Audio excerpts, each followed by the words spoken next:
Hello guys and welcome again to another edition of Good News, Good Vibes. Ako po si Brother Jun Malyari at samahan niyo po ako sa ating pag-uusapan ngayon.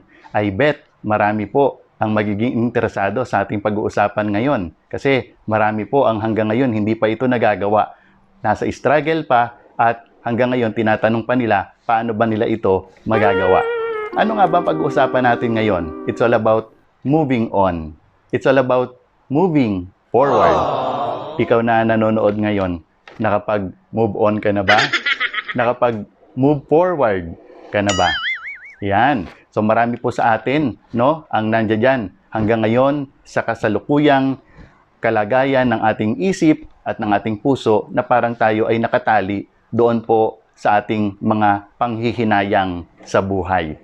Buksan po natin ang ating Biblia, Proverbs chapter 4 verse 25. Ang sabi po doon, palaging sa hinaharap ang pukol ng iyong tanaw. Ituon ang iyong pansin sa iyong patutunguhan.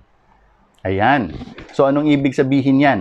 Kahit po sa natural na buhay, ano po ang ating ginagawa kapag tayo ay naglalakad? Hindi po ba ang pukol ng ating tanaw o ng ating tingin ay doon po sa harapan, doon sa ating pupuntahan? Kaya lang, alam nyo ha, medyo malungkot po sapagkat ngayon sa ating panahon, kahit saang bansa, marami na po ang naglalakad nang hindi na po nakadiretso ang tingin. Kung hindi mga nakayuko, no? Bakit? Kasi ang ginagawa, nagme-messenger, nagte-text, nag-e-FB, nag-a-IG. O baka nga mismo ngayon ha, nanonood kayo dito sa akin habang naglalakad kayo sa daan ha, huwag ganun. Dapat diretso talaga ang atin pong tingin. Ano po? At yan ang sinasabi ng Biblia. As if, parang sinasabi sa atin ngayon, move on. Move forward. Ano po? Marami naman sa atin. Ha? Yung pukol ng tingin, nasa malayo. Parang yung sinasabi na malayo ang tingin, wala namang tinatanaw. Ano po? Okay. So, ang sabi nga po ng iba, Brad, ang hirap mag-move on Kasi, ang daming hassle. Ang daming issues. Nandyan pa yung mga trust issues. Ang daming obstacles Ang daming mga hindrances. Alam nyo, tama naman po ang mga dahilan po na yan. Ibig sabihin, yan talaga yung mga dahilan na hindi natin maikakaila na kung bakit maraming tao ang hindi makapag-move on or move forward. Pero ngayon, meron po akong gustong ipakita sa inyo na isa sa mga talagang dahilan kung bakit marami sa atin ang hindi makapag-move forward. Alam nyo kung ano po yon? Because there are also things that are holding us back. As if parang tayo ay nasa isang tug of war. Diba? Sa ating isang isip ay sinasabi, mag-move on ka na. Pero doon naman sa kabila, ang sabi, ayaw mo na. O diba? So, anong-ano nga po ba itong mga bagay na ito na naglalaban sa ating isip? O di kaya ay parang mga pumipigil sa atin, kaya tayo ay hindi makapag-move forward. Number 1 po ay yung ating mga tinatawag na regrets. O sa Tagalog po, yung ating mga panghihinayang. Diba? Sabi ng marami, if only. Ayan. Sabi naman ng iba, bakit kasi nga noon hindi ko yun ginawa? Sabi naman ng iba, bakit ko nga ba kasi yun ginawa?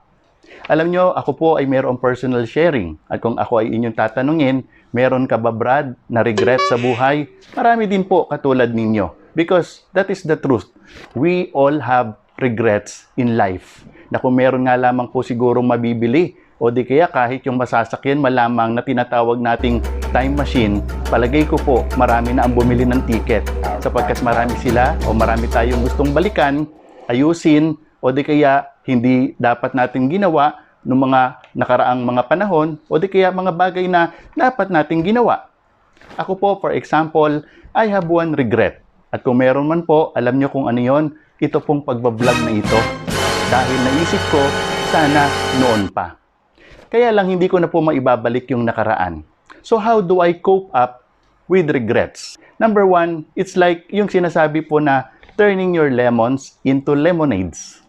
Kung ako po ang inyong tatanungin, how do I cope up with my regrets? Sabi ko nga po kanina, it's like turning our lemons into lemonades. Diba? Maasim yung lemon. So, anong gagawin mo? Timplahan mo para maging kaaya-ayang inumin. So, how do I cope up with regrets? Kasi nga, yung regrets, negative yan Yan nga yung nag-hold back. Yan yung pumipigil sa atin. Kaya nga po, hindi natin magawang makapag-move on. So, How do I cope up with regrets?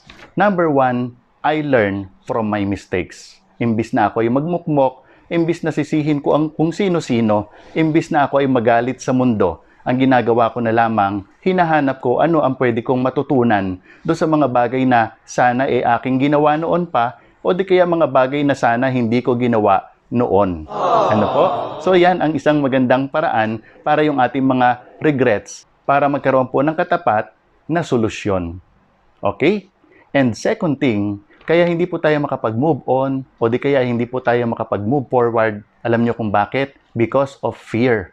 Marami po tayo ngayon ng mga kinakatakutan. At alam nyo, kapag pinag-usapan po yung fear, napakalawak po niyan. That is why I would like to suggest some elements of fear that are very real today. Ano nga po ba yung mga takot natin na humahad lang sa atin para makapag-move forward po tayo? Number one, our fear from past failures. Diba? Isa sa mga dahilan kaya hindi na tayo makapag-move on kasi nabigo na tayo ng minsan eh. Kasi hindi nag-succeed ng minsan eh. Kasi ang dami nating kasi, diba? At lahat related doon sa ating mga past failures. Meron dyan, mga nagsarado na ng puso dahil nasaktan lang ng minsan, ayaw na daw umibig pa. Huwag ganun. So yan po ang isa sa mga dahilan kung bakit tayo ay hindi makapag-move on or makapag-move forward because of these fears from our past failures. Ano po? Alam nyo, meron pong solusyon dyan. Yung ating mga past failures, gawin daw po nating parang mga bato na kung saan ay ating iipunin at ating tutuntungan hanggang sa maabot po natin ang tugatog ng tagumpay.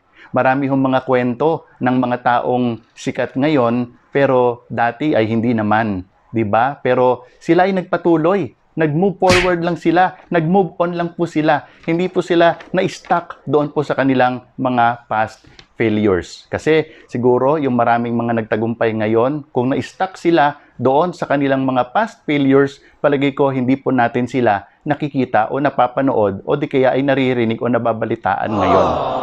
Another element of our fear in this life is yung pong takot natin sa sasabihin ng iba of what others may think. Diba? Marami sa atin ang ganyan eh. Kaya minsan ayaw nating gawin ng isang bagay kasi ang sabi natin, baka mamaya kung anong sabihin nila.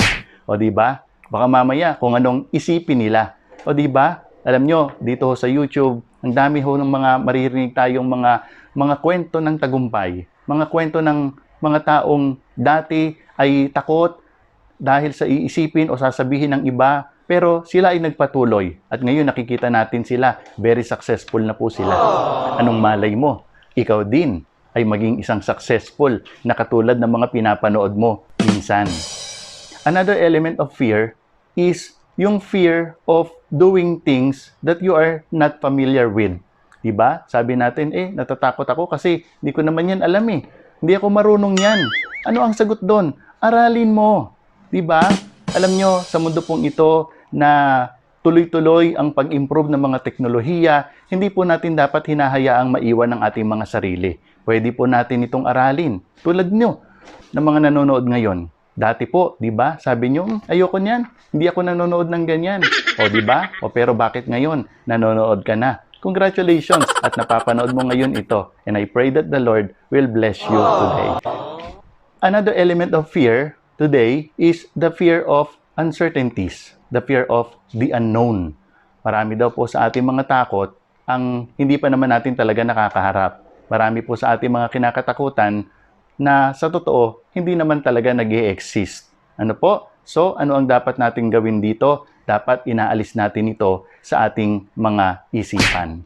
And another thing that is holding us back from moving on or moving forward ay alam nyo, ito po yung talagang medyo masakit. Alam nyo, ito po yung talagang medyo masaklap. The third thing that is holding us back is because we choose to not move forward. Tapos dyan po pumapasok yung mga katwiran na, bakit mo ba ako pinapakialaman? Buhay mo, pakialaman mo. Buhay ko ito, kaya wag mo akong pakialaman. Mga kapatid, hindi po tayo ang nakikialam. Ang Panginoon ang may gusto na tayo po ay mag-move on. Ang Panginoon ang may gusto na tayo po ay mag-move forward. Past is past. wala na po tayong magagawa doon sa lumipas na. The only true thing today is the now. Yung ngayon lang po. Hindi yung kahapon, hindi yung bukas, kung hindi yung ngayon. Ano yung mga pinanghihinayangan mo noon na dapat sana ginawa mo kaya lang hindi mo nagawa? Pwede mo siyang gawin ngayon. At ano yung mga bagay na ginawa mo noon na hindi mo dapat ginawa? Wala ka nang magagawa doon. Pero ngayon, meron kang magagawa para i-improve ang iyong sarili at i-improve ang iyong mindset, i-improve ang iyong pananaw sa buhay. Kaya nga, ngayong araw na ito, I would like to encourage everyone. Ikaw na nanonood ngayon. Today, you can make a decision. You can choose to make a decision. And I would like to invite everyone to let us choose to move on and to move forward rather than being stuck in the past. Tayo po ay manalangin sa Panginoon. Ama naming Diyos na nasa langit, marami po sa aking mga kapatid ngayon ang nakapanood na nasa ganoong kalagayan. Hindi makapag-move on, hindi makapag-move forward. Marami po ang pumipigil. Pero Lord, with your guidance, with your help, and with your divine intervention, inaangkin po namin, napapalayain mo ang mga nanonood ngayon. Inaangkin namin ang tulong mo, inaangkin po namin ang lakas na nanggagaling po sa iyo. Sa ngalan ng aming Panginoong Hesus, ito po ang aming panalangin. Amen at amen. Kung sumabay ka sa panalangin na yan, congratulations. And today, choose to move on and choose to move forward. Ito po si Brother June Malyari at muli nagpapasalamat po ako sa inyong walang sawang pagtangkilik at sa inyong walang sawang panonood. Hanggang sa muli sa isa na namang good news and good vibes. At kung kayo po ay napagpala ng mensaheng ito, please pakihit naman po yung like. Paki-share nyo na din po para malay ninyo magamit po ito para katulad natin na pinalaya ngayon, makalaya din po yung ibang makakanood pa nito. And please also subscribe for more videos of good news and good vibes. Maraming salamat po and God bless.